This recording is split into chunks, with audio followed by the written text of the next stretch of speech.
Einen schönen guten Tag. Ich darf Sie alle recht herzlich begrüßen zu unserem heutigen Webinar. Mein Name ist Sebastian Hinmüller und ich werde Ihnen jetzt in den nächsten circa halbe Stunde unsere Software WinTRS vorstellen für die Ermittlung des Bruchrisikos für thermischen Stress.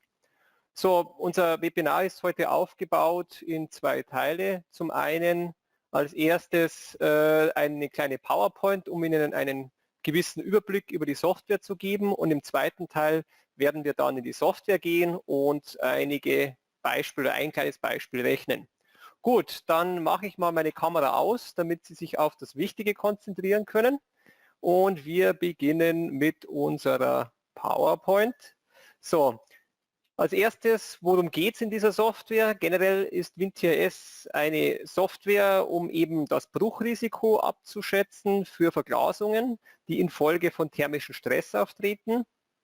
Die Berechnung erfolgt in WinTRS nach der französischen Norm. Generell, wie starte ich die Software? Wir haben hier im Sommer Global einen eigenen Button für WinTRS. WinTRS ist eben, wie gesagt, ein Teil unserer Produktpalette, die wir anbieten im Rahmen von Sommer Global, neben Glasstatik und neben der Berechnung von der Strahlung bzw. Transmissionsgraden, Reflexionsgraden mit WinSLT. Eine Eingabe oder ein Parameter, den Sie definieren in der Software, bevor Sie dann den Aufbau eingeben, ist das Klima und die Orientierung. Das heißt, Sie haben eine Maske, in der Sie festlegen, wo Sie sich befinden, welchem Standort Sie die Scheibe einbauen und welche Orientierung, welche Ausrichtung die Scheibe hat, genauso welcher Einbauwinkel hier hinterlegt sein soll.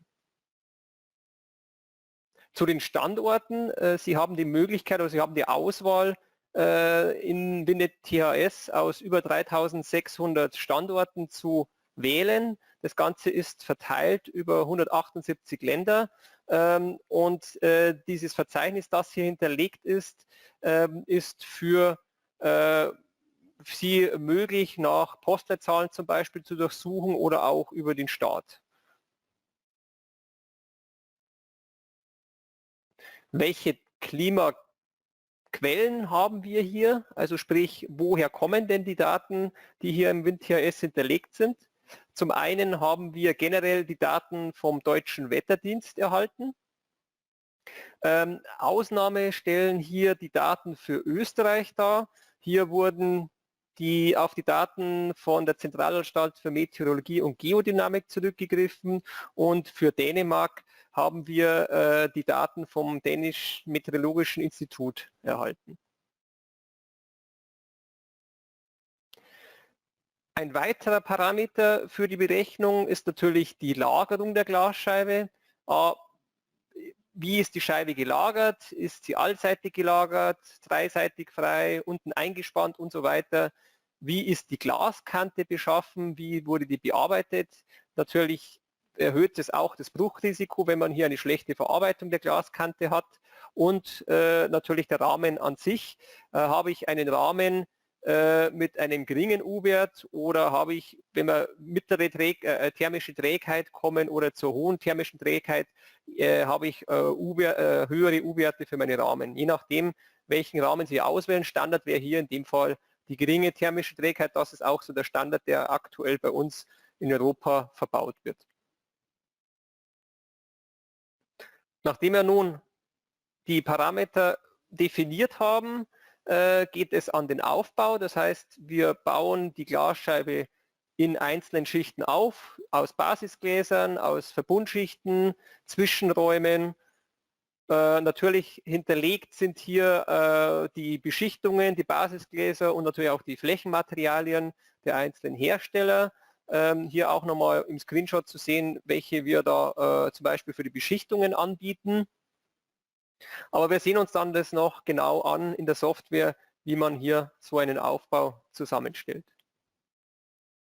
Das Ergebnis ist dann eine Ausnutzung die sich nach Berechnung der französischen Norm ergibt. Das heißt, es wird verglichen eine zulässige Spannung, die das Glas je nachdem aushält, gegengerechnet gegen die thermische Spannung, die sich anhand der eingegebenen Daten in der Software ergeben.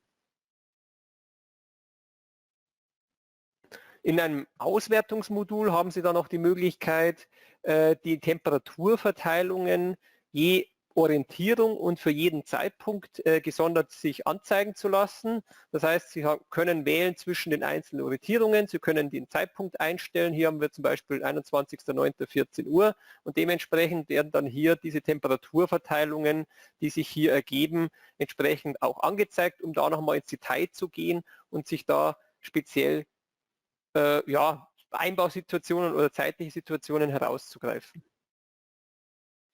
Ganz wichtig auch noch hinzuweisen sind die Schnittstellen, die zwischen diesen einzelnen Bausteinen von der Somminformatik möglich sind. Das heißt, Sie können zum Beispiel in WinTRS einen Aufbau erfassen, da rechnen und dann mit einem Wechsel in die anderen Module wie WinSLT oder auch Glas Global gleich diese Aufbauten in WinSLT für die Strahlung berechnen, UG-Wertberechnung, Transmissionsgrade und dann auch gleichzeitig in Glas Global wechseln und entsprechend dann sich einen statischen Nachweis für den gerade gemachten Aufbau berechnen zu lassen. Das Ganze funktioniert in alle Richtungen, das heißt, Sie können, wo Sie mit dem Aufbau beginnen, ist an der Stelle dann dem Nutzer überlassen.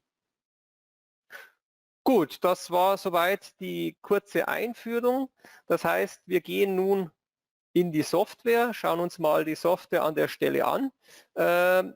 Ich starte hier einfach mal WinTRS, logge mich hier ein. Wir beginnen hier mit einem leeren Projekt. Wir geben dem Ganzen mal eine Bezeichnung, dreifach Isolierglas genau. Also wir machen jetzt, Aufgabe ist jetzt eine dreifach Isolierglasscheibe einzugeben, zu berechnen mit einer Wärmeschutzschicht auf der Position 5 und einem innenliegenden Sonnenschutz. Wir werden dann auch noch gleich eine Variante davon rechnen mit einem anderen Glas dann in der Mittelscheibe. Aber wir fangen hier einfach mal auf der linken Seite an. Das heißt, ganz oben als erstes steht immer das Klima. Wir wählen das Klima aus. Welchen Standort, welche Orientierung haben wir? Als erstes würde ich mal hier nicht Rosenheim nehmen, sondern wir wählen jetzt aus unseren ganzen Klimadaten mal Frankfurt aus. Das könnte natürlich genauso gut über die Postleitzahl erfolgen. Mit Doppelklick übernehmen wir das Ganze und wir haben hier im Endeffekt diese 4 standardisierten Tage, diese repräsentativen Tage, für die gerechnet wird. Zum einen den Temperaturverlauf und zum anderen die jeweilige Bestrahlungsstärke. Das heißt, ich habe hier auch nochmal die Möglichkeit, über diese Kurve mir das genauer anzusehen, wie es meine Temperatur verteilt, zum Beispiel für den 21.06. und natürlich auch die jeweilige Orientierung, zum Beispiel hier Süd, Südwest. Wenn man sich das mal ansieht, bekommt man hier natürlich eine entsprechende Verteilung der Bestrahlungsstärke über die einzelnen Stunden, also sprich von 1 bis 24 Uhr entsprechend hier angezeigt. Wir wollen jetzt hier eine Vertikalverglasung rechnen, das passt hier soweit und vielleicht als kleiner Tipp hier wäre ganz gut, wenn man nicht gleich alle Orientierungen rechnet, sondern wir nehmen uns mal so die wichtigsten Orientierungen heraus. Ich mache jetzt mal als Beispiel Südwest, weil in der Regel hier im Süd, Südwest oder Südost bei gerade vertikalen Verglasungen hier immer die kritischen Orientierungen sind. Natürlich können Sie dann, wenn Sie die Eingabe gemacht haben, jederzeit auch wieder zurückgehen und hier die Orientierung wieder für alle einschalten. So, als nächstes wählen wir die Rahmen. Wir klicken hier doppelt auf Rahmen. Wir wollen eine allseitige Lagerung verwenden. Wir nehmen hier auch die Glaskante geschnitten.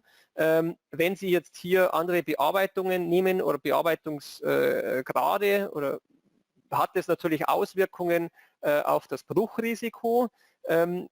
Die Temperatur ist aber davon nicht abhängig. Das heißt, die Temperaturverteilung an sich wird gleich bleiben, nur das Erhöhen durch Faktoren wird dann das Bruchrisiko erhöht.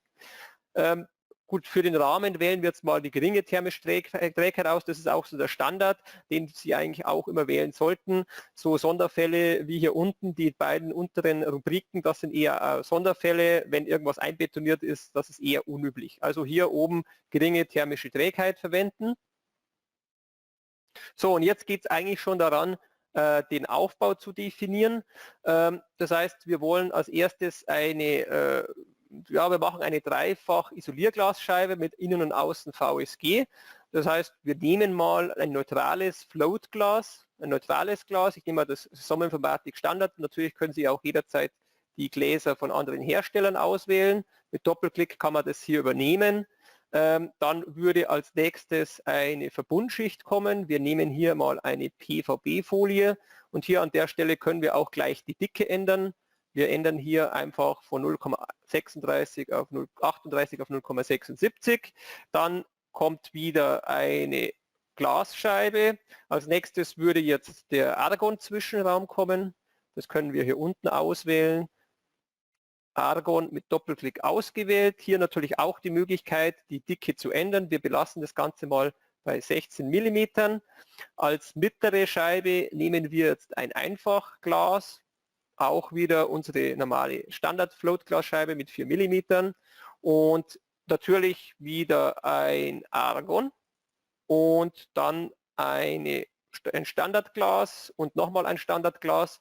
Und was wir natürlich auch machen können, wir können hier per Drag and Drop, das wäre jetzt die andere Möglichkeit, können wir auch die PVB-Folie hier hineinziehen, mit Doppelklick nochmal die Dicke ändern und entsprechend hier mit 0,76 eintragen. So, jetzt hätten wir schon den Grundaufbau. Wir wollten ja noch auf der Innenschicht, auf der Position 5, auf der Innenscheibe wollten wir noch eine Beschichtung eingeben. Wir nehmen hier mal eine Beschichtung der AGC Interpain, eine Wärmeschutzschicht, das I plus 1,0. Das heißt, ich kann das hier auch ganz normal mit Drag and Drop hier rüberziehen, loslassen. Eventuell bekomme ich hier eine Kombinationsvorschrift, wo ich hier ein Glas vorgeschlagen bekomme, aber ich will jetzt hier mein Glas behalten und füge hier an der Stelle die Beschichtung ein.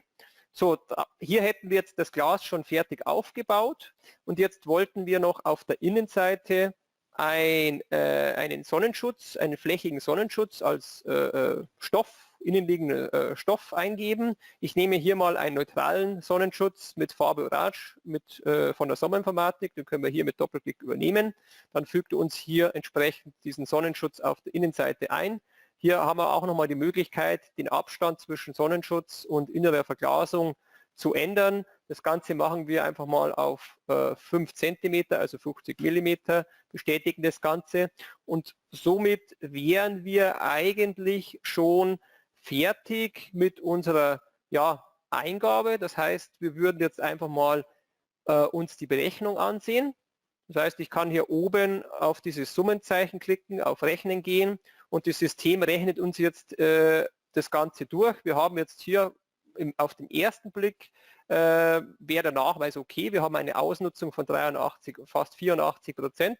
Natürlich Maximum befindet sich natürlich Südwest, da wir aktuell nur eine Orientierung eingegeben haben. Hier sieht man auch die Glasscheibe angezeigt und der Zeitpunkt, wo eben die maximale Ausnutzung stattfindet. Das wäre am 21.03. um 15 Uhr. Wir schauen uns mal den Nachweis an. So im großen Überblick haben wir hier nochmal den Schichtaufbau definiert. Sie haben hier auf der rechten Seite dann den Zeitpunkt dargestellt, wo eben die maximale Temperatur oder die maximale Spannung auftritt, die maximale thermische Spannung. Und dann sieht man schon recht gut, dass ich eben das Hauptproblem oder Hauptausnutzung in meiner mittleren Scheibe habe, eben durch die Beschichtung auf der Position 5 bekommen wir eben eine relativ hohe Temperatur in unserer Mittelscheibe, aber alles noch im grünen Bereich. Wir schauen uns nochmal hier zusammen an. Wir haben die Vorgaben nochmal definiert. Wir haben hier den Standort auch definiert, auch die Angabe, woher die Daten kommen. Und hier auch nochmal zusammengefasst eben diesen Spannungsvergleich, der nach der französischen Norm durchgeführt wird mit allen Beiwerten, mit allen angesetzten Koeffizienten, die hier entsprechend verwendet werden und hier zum Schluss der Gesamtnachweis und ähnlich wie Sie das auch aus Glas Global kennen, haben wir auch hier eine Zusammenfassung nochmal aufgegliedert für alle Orientierungen, in dem Fall hier Südwest, welche Scheiben zu welchem Zeitpunkt eben die maximalen Temperaturdifferenzen bekommen. Und da sieht man eben, dass eben die mittlere Scheibe zu dem Zeitpunkt am 21.09., am 21.03. 15 Uhr eben diese Ausnutzung von 84% hat. Wenn man jetzt das Ganze sich nochmal ansieht in der Auswertung, es gibt auch hier die Möglichkeit, noch sich eine Auswertung anzusehen. Da können wir mal hier die Fehlfarben aktivieren. Wir haben ja gesehen, das Hauptthema war am 21.09. Hier unten finden Sie eben so eine Zeitleiste, wo man auch hier mit dem Regler auch nochmal die Zeit verschieben kann. Hier auf der linken Seite oben wären wir jetzt bei 7 Uhr. Wir gehen mal auf 14 Uhr oder man kann auch den Film hier durchlaufen lassen, um das hier entsprechend sich anzeigen zu lassen. Das heißt, hier sieht man genau, wie sich die Temperaturen über den Tageslauf entwickeln und wir eben um 14 Uhr dann um 15 Uhr die 55,7 Grad bekommen hier in der Mittelscheibe. Danach nimmt das Ganze wieder ab, aber das ist hier auch nochmal die Möglichkeit, eben über diese Auswertung nochmal eben, wenn Sie mehrere Orientierungen hätten, die Orientierung auszuwählen oder auch hier entsprechend dann nochmal die einzelnen Tage. Zum Beispiel ganz interessant ist ja, dass wir hier im Sommer zwar eine höhere Temperatur bekommen, aber hier durch diese unterschiedlichen Temperaturdifferenzen dann das nicht unbedingt ausschlaggebend ist. Gut, das jetzt hier mal das erste Projekt durchgerechnet. Das heißt, an der Stelle wäre es ja dann interessant, jetzt hier zu variieren. Das bietet auch immer generell WinSLT oder auch Glas Global an. Das heißt, wenn wir jetzt das erste Projekt gerechnet haben, können wir das hier einfach mal abspeichern. Und wir können jetzt an der Stelle relativ einfach ein zweites Projekt, eine zweite Position machen. Das heißt, wir machen eine Variante jetzt von unserer Dreifachverglasung. Ich klicke das Ganze hier mal an und wir nehmen hier die Funktion aktuelle Position kopieren. Damit erhalten wir eine Kopie von der Position, die wir jetzt hier einfach nochmal anpassen und ich will jetzt einfach die Mittelscheibe ergänzen durch ein anderes Glas. Das heißt, wir machen jetzt in die Mittelscheibe, wo jetzt dieses Standardglas hinterlegt ist, hinterlegen wir jetzt einfach ein Grünglas. Da bekommen wir in der Regel hier eine höhere Temperatur. In der Regel Grünglas hat eine höhere Absorption und somit bekommen wir auch hier eine höhere Absorption in der Mittelscheibe und somit auch einen starken Temperaturanstieg. Das heißt, wir machen das hier relativ einfach. Wir nehmen jetzt hier diese Glasscheibe, markieren die, nehmen die einfach mit Entfernen. Wir können die hier mit Schicht entfernen. Sie können die auch mit der Entfernen-Taste herausnehmen und nehmen ein neues Basisglas. Wir nehmen hier mal von der Firma Interpain ein Planibel Grün. Das ist jetzt einfach ein Glas mit einer höheren Absorption. Wir haben jetzt hier standardmäßig eben 6 mm, das kommt so herein. Wir wollen ja das vergleichbar machen und machen hieraus wieder eine 4 mm Glasscheibe, bestätigen das Ganze und lassen uns das nochmal rechnen. So, solange hier durchrechnet, sieht man jetzt schon, wenn wir jetzt hier eben diese normale Standardscheibe, diese normale Standard-Float ersetzen durch ein Grünglas, bekommen wir jetzt hier eine Überschreitung der Spannung um fast 70%. Wir können uns auch nochmal anschauen, wie sich das darstellt in der Temperatur. Also hier bekommen wir natürlich schon deutlich höhere Temperaturen von 84 Grad. Und wenn man hier mal weiter nach unten geht, sieht man auch, dass hier eben diese Temperatur mit diesen Temperaturdifferenz, die sich eben aus diesen 84 Grad ergeben, deutlich durchschlagen. Wir haben hier deutlich höhere Unterschiede und somit auch jetzt eine zulässige Spannung von 20 Newton pro Quadratmillimeter, die hier deutlich durch die 33,37 Newton, die sich hier ergeben, überschritten werden. Wir können uns natürlich das jetzt auch nochmal in der Auswertung ansehen. Wenn wir hier einfach nochmal reingeht, man kann auch hier den Film laufen lassen, da gibt es hier die Möglichkeit, sich das einfach nochmal anzuschauen, über den Tagesverlauf, wie entwickelt sich meine Temperaturen. Es wird ja hier für jede Stunde eine Berechnung durchgeführt über alle Orientierungen und entsprechend hier durchgerechnet. Da sieht man schon ganz klar, dass man eben hier um 14 Uhr, ich glaube, dass sogar um 15 Uhr noch höher war, eine deutliche Temperaturspitze und somit auch eine Spannungsspitze sich ergibt. Was könnte man jetzt hier tun, um hier Abhilfe zu schaffen? Eine Möglichkeit wäre natürlich jetzt kein Grünglas zu verwenden, sondern wieder ein normales Standardglas. Natürlich gibt es aber auch noch andere Schrauben, an denen man drehen kann. Standardmäßig werden hier alle Gläser, man sieht es hier rechts immer als Float-Glas oder als Glasart Float hinterlegt. Natürlich haben wir jetzt für Float relativ geringe thermische oder zulässige Spannungen, eben hier diese 20, die man hier sieht. Und wir könnten hier einfach mal Folgendes machen. Wir können ja auch die Glasart nochmal definieren, nochmal ändern. Das mache ich jetzt hier einfach, indem man hier mit der rechten Maustaste auf diese Beschichtung klickt oder Entschuldigung, auf diese Glasscheibe klickt und hier entsprechend eine andere Glasart definiert. Und wenn wir jetzt hier zum Beispiel mal ein ESG wählen, ein ESG Float ganz normal, dann sehen Sie auch, dass hier oben gar keine Berechnung notwendig ist. Das liegt einfach daran, dass durch die Änderung der Glasart ändern sich nicht die Temperaturen. Es ändern sich nur die zulässigen Spannungen. Das heißt, wenn wir hier die Mittelscheibe uns einmal ansehen, haben wir jetzt hier eine zulässige Spannung von 50 und somit bin ich auch jetzt hier deutlich unterhalb von meinen Spannungen, die zulässig sind. Wir könnten auch mal versuchen, an der Stelle nochmal eine andere Glasart zu definieren, zum Beispiel TVG, eventuell reicht auch schon TVG, ohne dass ich hier, genau, also wenn Sie TVG hier auswählen, wären wir jetzt auch schon noch im grünen Bereich. Wir sind zwar jetzt schon bei 95% Ausnutzung, aber das ist einfach nochmal eine Möglichkeit, die Schrauben, die man hier drehen kann. So, zum Schluss kommen wir jetzt da noch, wie gesagt, vorhin angesprochen zu den Schnittstellen. Das heißt, wenn wir jetzt hier unser Projekt speichern, gehen wir hier einfach nochmal aus dem WinTRS raus und angenommen, ich will jetzt gleich die Statik für mein Projekt berechnen, das ich jetzt gerade gemacht habe, können wir hier auch wieder in das Glas global wechseln. Wir haben hier dann auch diesen Aufbau, den wir gerade definiert haben, entsprechend hinterlegt und wir können sofort hier natürlich noch unter bestimmten Windlasteingaben und so weiter uns die Statik errechnen lassen. Hier hätten wir auch statische Ausnutzung von 86% und das Ganze funktioniert dann auch in die Richtung von WinSLT. Das heißt, hier gehen wir einfach mal ins WinSLT rein. Wir schauen uns hier auch mal den Aufbau an und lassen uns das Ganze nochmal rechnen.